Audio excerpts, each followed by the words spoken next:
On October 7th, Yair Yaakov, his two sons and his girlfriend were abducted from a kibbutz in southern Israel and held hostage by Hamas. In a prisoner swap deal late last month, Yair's girlfriend Miriv Tal and both sons were returned home. However, Yair, who is known as Yaya to his friends and family, remains in Hamas captivity. Joining us now is Yair's brother, Yaniv Yaakov.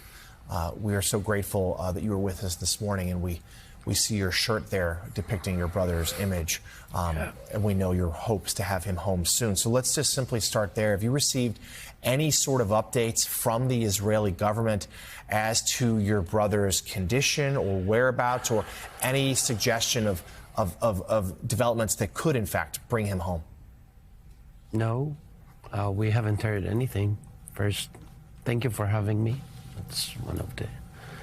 But we got news, not good news, when Meirav came back about Yair's condition, not from the government. We knew that they were abducted. We thought they were abducted together, but they were splitted. And Meirav was taken before Yair was taken to Gaza. Before they took her, she saw two terrorists holding Yair outside on his knees, and the third one was hitting him with hoe sticks and injuring him very badly. So that's the last news we heard. It's from 7th of October. Since then, we don't have any sign of life. And that's one of our pleas from the world. We beg for some kind of information. We addressed the Red Cross. We addressed governments. We call anyone in this world that can help and bring us some information.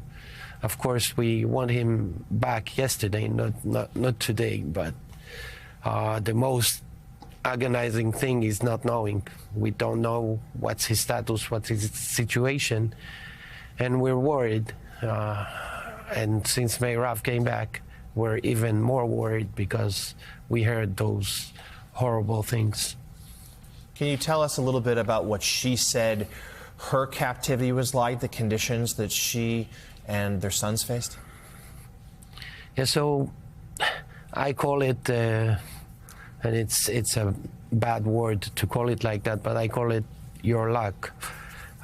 If you were lucky, you were at a family, and it could be a good family that captured you, put you in a room, a closed room. You couldn't look outside, you couldn't do anything. When you wanted to go to the toilets, you had to knock on a door. But that's lucky. If you weren't lucky, the family would have hit you. We heard about rapes, not in our case, luckily.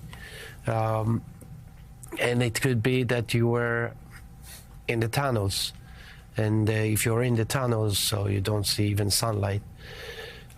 So it's your luck.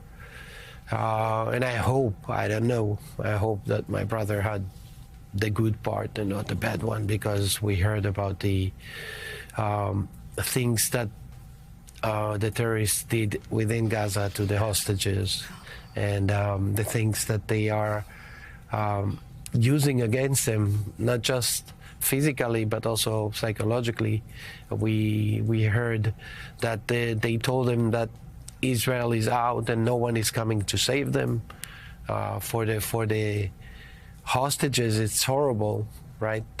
We also know that Meirav didn't know that the kids were abducted, and she found out after 51 days because she met Yagil before they were released. And that, as she described it, she broke down when she saw Yagil, because she wanted to believe, and she really believed that they were not abducted. So. Yaniv, my heart goes out to you and your family, and we'll keep praying for your brother.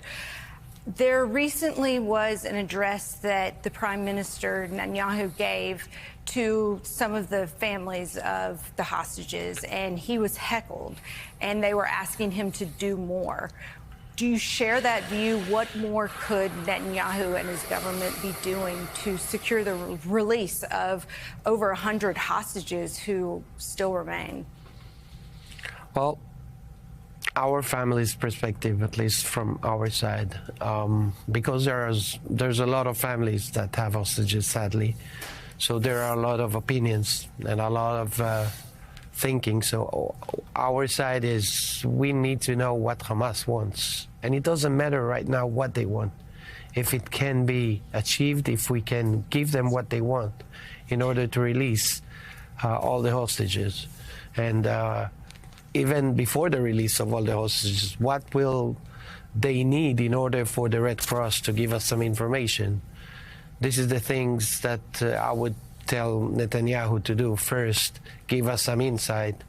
Ask Hamas what do they want, because I know that, for instance, the ICRC are talking with Hamas, so they have the knowledge of what Hamas knows. We as families don't have the knowledge of what Hamas wants. And if we have the knowledge, if we know what Hamas wants, let's try and give it to them, so us as families will get our loved ones back. We as families don't care about the politics or the fights. We truly believe that civilians should not be there. It's a funny thing, right? Because civilians who believed in peace were taken from their houses. And my thought from the first day is that it could happen anywhere. It's not just happened. The fact that it happened in Israel is okay, but it could happen anywhere. So if we were to talk to Hamas and understand what they want in order to finish this specific war and bring all our loved ones back, that will be my plea to Netanyahu, and not just Netanyahu, the whole world, because I really believe that the world can affect it and not the Israel government on its own. Well, as Elise said, you are absolutely in our thoughts and prayers, you and your family. This is the brother of Israeli hostage Yair Yaakov, Yaniv Yaakov. Thank you for joining us this morning. Thank you so much for having me. We really appreciate it.